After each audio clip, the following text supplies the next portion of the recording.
Assalamualaikum warahmatullahi wabarakatuh. Bapak, Ibu, pemirsa di rumah, jumpa lagi dalam channel Reds Organic Official. Channel ini secara berkala mengupload info-info terbaru perkembangan dalam dunia percacingan. Hari ini Jumat 11 April 2025, kita ambil tema tentang vermicompost atau kotoran cacing.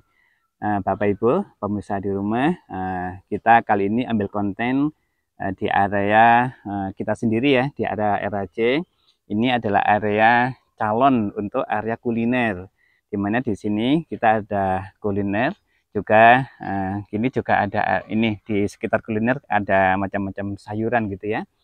Ada sayuran apa ini, kubis, ada sayuran selada, ada sayuran apa itu brokoli dan berbagai macam gitu ya. Bapak Ibu pemirsa di rumah, sebagaimana yang kita ketahui bersama, kalau kita beternak cacing itu hasilnya kan pasti dua. Yang pertama adalah cacingnya itu sendiri ya. Yang kedua otomatis kotoran cacing atau bahasa bisnisnya itu vermicompost ya. Kalau kita punya cacing kan fondasi di bidang peternakan, utamanya di bidang perikanan, karena sebagai pakan utama perikanan. Kalau di bidang kalau vermicompost atau kotoran cacing ini adalah fondasi di bidang pertanian, khususnya pertanian organik. Jadi kalau Bapak Ibu sudah punya vermicompost atau kotoran cacing, maka Bapak Ibu akan lebih mudah untuk melakukan kegiatan pertanian berbasis organik begitu ya. Nah, Bapak Ibu pemirsa di rumah, vermicompost ini merupakan salah satu pupuk organik yang berkualitas tinggi ya. Kenapa vermicompost ini disebut pupuk organik berkualitas tinggi? Yang pertama, karena vermicompost ini dibuat di dalam perutnya cacing. Jadi Bapak Ibu pemirsa di rumah, kalau cacing ini Bapak Ibu kita mikroskop ya, kita perbesar 100 atau 200 kali gitu ya, maka di cacing ini akan kelihatan kayak seperti pabrik gitu ya, dengan berbagai macam aktivitas. Karena di dalam tubuhnya cacing itu kan ada mikroba, ada bakteri, ada enzim, ada agen hayati gitu ya, yang semuanya berkolaborasi, bersinergi, bekerja untuk merubah semua bahan organik yang masuk ya di dalam perutnya cacing itu, dirubah, diproses, keluar menjadi kotoran cacing atau vermicompost gitu ya. Jadi ini yang pertama ya. Jadi dalam perutnya cacing itu akan banyak penyempurnaan, tambahan-tambahan, sehingga bahan organik yang diproses itu keluar dari perutnya cacing sudah menjadi lebih bagus lah kualitasnya. Yang kedua, Bapak Ibu pemirsa, otomatis apa itu namanya, vermicompost itu memiliki kandungan makro, mikro yang seimbang dan stabil, tidak terlalu berlebihan, juga tidak terlalu kurang gitu. Jadi sudah stabil dan siap untuk diberikan ke tanaman. Kemudian Bapak Ibu, yang ketiga, vermicompost ini kan sudah tidak ada amonia. Jadi keluar dari perutnya cacing itu sudah tidak bau sama sekali. Jadi aman dari amonia gitu ya. Kemudian bentuknya atau teksturnya vermicompost itu kan butiran-butiran yang remah. Jadi sangat cocok untuk apa itu namanya, ini lingkungan dari akar-akar tanaman kita gitu ya. Yaitu Bapak Ibu pemirsa di rumah.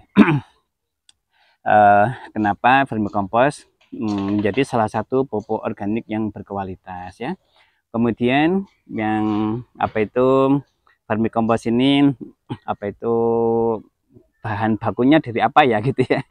Bapak Ibu, untuk bahan baku vermicompost adalah semua limbah yang ada di lingkungan kita, baik limbah pertanian, misalkan daun-daun yang jatuh, rumput-rumputan, limbah jerami, limbah apa, ya semualah limbah-limbah pertanian yang ada di lingkungan kita, semuanya bisa kita proses, kita kasihkan ke cacing jadi vermicompost.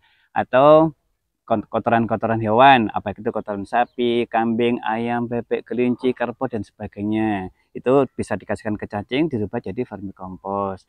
Atau limbah-limbah domestik, limbah rumah tangga, limbah pasar, atau limbah restoran, limbah warung, itu semua bisa kita berikan ke cacing dirubah jadi vermikompos. Atau juga limbah-limbah industri yang berbasis makanan dan minuman, itu bisa kita ambil, kita berikan ke cacing berubah menjadi vermikompos gitu ya. Yang pertama, bahan bakunya semua bahan organik yang ada di lingkungan kita. Yang kedua, kapan bisa kita panen vermikompos?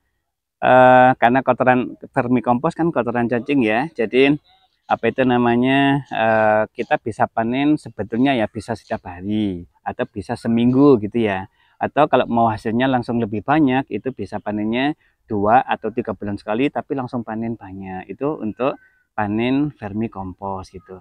Kemudian apa itu namanya, berapa banyak vermikompos yang dihasilkan ya, Bapak Ibu pemirsa di rumah, cacing itu mampu mengurai bahan organik itu seberat tubuhnya dalam 1 hari. Dan vermikompos yang dihasilkan lebih kurang ya 30% atau bahkan 40% dari bahan organik yang diberikan. Misalkan cacing kita 1 ton, makanan yang kita berikan ke cacing juga 1 ton 1 hari ya. Insya Allah Bapak Ibu, ketika sudah diproses, dimakan dalam tubuh cacing, maka besok itu sudah keluar lebih kurang 30-40% vermikompos yang dihasilkan. Jadi kalau limbah organik yang dimasukkan 1 ton, besok sudah bisa keluar lebih kurang 3 kintal sampai 4 kintal vermikompos ya yang dihasilkan gitu ya. Itu panennya vermikompos gitu.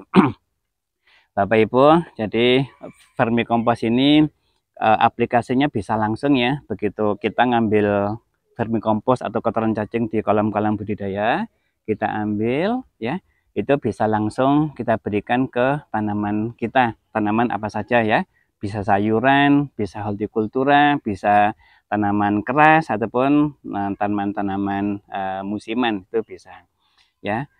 Bisa diberikan dalam bentuk murni vermikompos atau lebih bagus ya, bisa dicampurkan dengan bahan-bahan organik tambahan.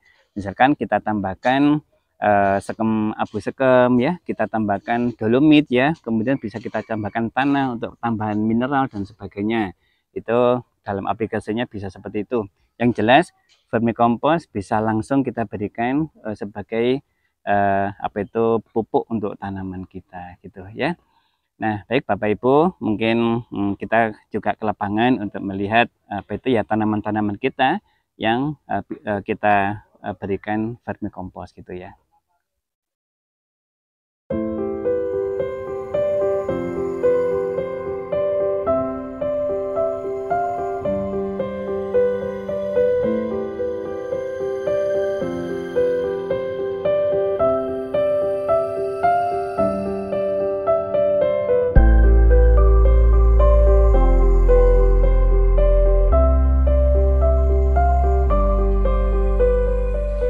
Bapak Ibu pemirsa di rumah, nah kita ini lagi proses ya untuk apa itu pencampuran antara kascing, sekem bakar dan tanah gunung ya.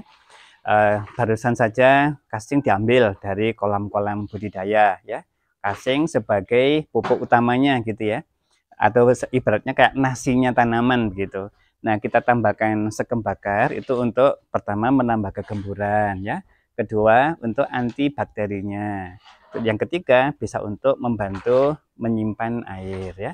Kemudian kita tambahkan juga apa itu namanya tanah ya, apalagi kalau tanah gunung, karena tanah gunung itu banyak mengandung mineral, jadi lebih kurang seperti itulah. Masalah komposisinya bebas lah, yang paling penting yang paling banyak ya kascingnya atau kotoran cacing atau vermikomposnya. Itu vermikompos yang sudah dicampur ya, itu dimasukkan ke dalam ini galon-galon yang kita paruh ya, kita jadi 2, siap untuk kita apa itu tanami tanaman selanjutnya gitu ya. Bapak Ibu pemirsa, ini barusan saja ya, sekitar 4 atau 5 hari kemarin kita mulai menanam biji kangkung gitu di sini. Masing-masing galon kita isi 5 titik gitu. Nah, ini 4 atau 5 hari sudah mulai kelihatan biji tumbuhnya ya. Oke.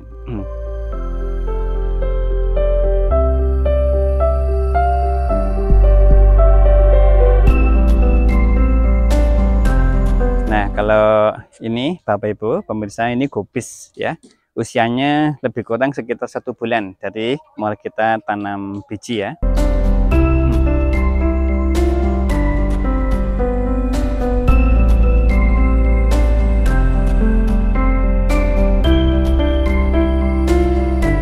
Kalau yang ini brokoli ya, sama seperti gubis tadi, usianya lebih kurang 1 bulan dari kita mulai penanaman bijinya.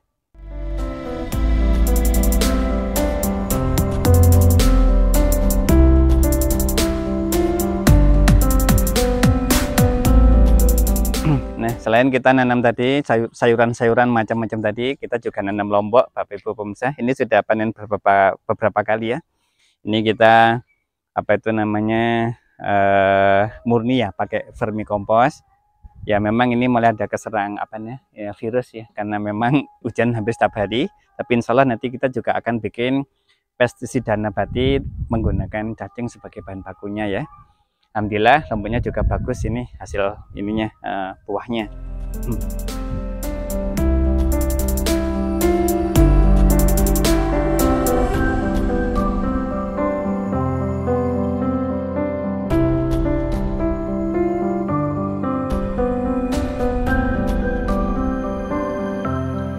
Kita juga nanam terong Bapak Ibu ya. Sayangnya kemarin barusan dipanen ya, karena anak-anak lupa kalau hari ini kita mau sorting pertanian organik kita yang menggunakan vermikompos. Nah, ini ada masih ada beberapa sisa terong ya, yang buah gitu.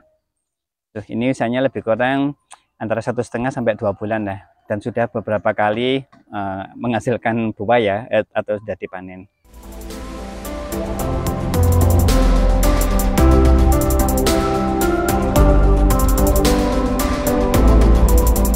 Demikian Bapak Ibu pemirsa di rumah, konten kita kali ini yaitu tentang vermikompos atau kotoran cacing ya, dan aplikasinya di berbagai komoditas pertanian kita.